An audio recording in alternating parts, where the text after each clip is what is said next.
Hi, so my name is Gabriel, and welcome to the first episode of Let's Make a Card Game series.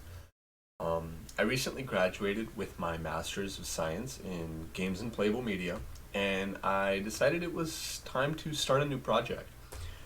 And I thought it would be a really good idea to take anyone along that would want to watch. Maybe there's something that, there's people out there that want to learn something. Maybe they already know a lot. Maybe they will learn something still. And yeah, so I'm gonna move myself a little bit down here, and we're going to start on this video.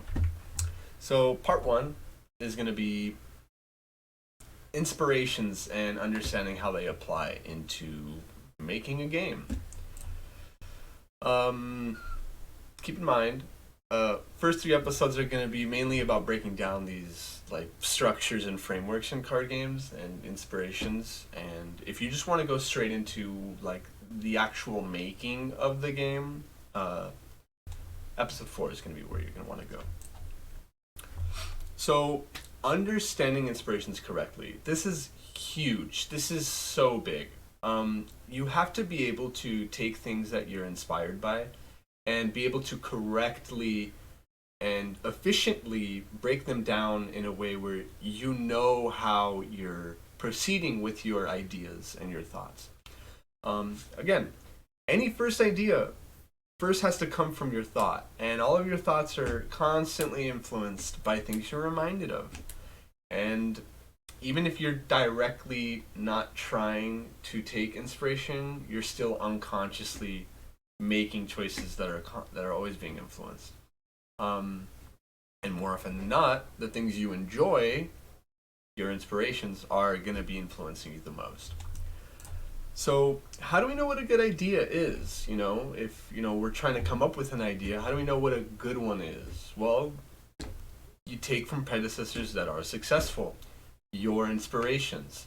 If you are inspired by something, it was successful. It's brought you into its space and has solidified you there. And I'm assuming if you're making a game, you want to do that with other people.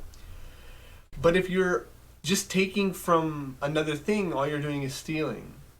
But this is a very common misconception, because stealing is actually what we want to do. You have to steal correctly, though. You have to steal through inspiration. You do not just want to copy and paste through imitation. Stealing Like an Artist is a great book. I heavily recommend this if you're getting into any type of creative work. And a lot of it is basically writing the book you want to read, making the game you want to play. Really big. In order to steal through inspiration, you're going to have to break things down into its core elements, taking something that you're inspired by, and then understanding, why do you like that thing? What makes you want to participate in it? What's fun about it? What keeps you there? And most importantly, how was this thing made? So, taking those questions, we're going to apply them into my inspirations. You guys can do this with your own inspirations and kind of, go through these. The original big three are of much importance to me: Magic, Pokemon, Yu-Gi-Oh. We have more iterated new generation card games like Hearthstone, which is just an iterated version of like standardized Magic. Flesh and Blood is like very much similar to Magic, but still has a lot of individual pieces on it. You have equipment.